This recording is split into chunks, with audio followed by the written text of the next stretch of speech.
Elle remporte chaque année un grand succès auprès des enfants. La fête de la science est une autre façon d'intéresser les élèves dès leur plus jeune âge aux matières scientifiques.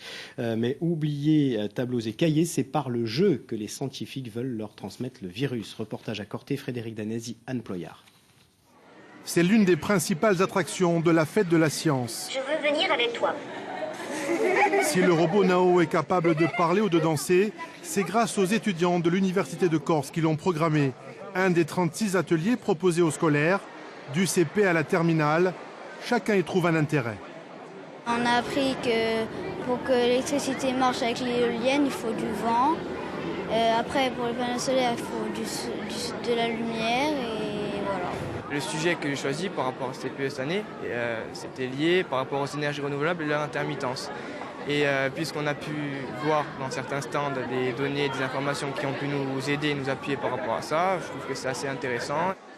Depuis 4 ans, les scolaires sont associés à la fête de la science. 700 jeunes sont venus de toute la Corse pour cette manifestation organisée à Corté par l'université et l'Asso Joarina Achida. La filière scientifique a une baisse de fréquentation et c'est peut-être aussi l'occasion de créer, de susciter une émulation auprès des jeunes. Cette journée va-t-elle susciter des vocations? Trop tôt pour le dire bien sûr, mais les profils scientifiques sont très recherchés sur le marché de l'emploi. Les formations qui sont développées à l'Université de Corse ont montré toute leur efficacité en termes d'insertion professionnelle. C'est pour cela qu'on a choisi un certain nombre de niches. Près de 77% de ces jeunes aujourd'hui trouvent un emploi fortement qualifié. Avec ou sans le robot Nao, la fête de la science se poursuit dans toute la Corse jusqu'au 19 octobre.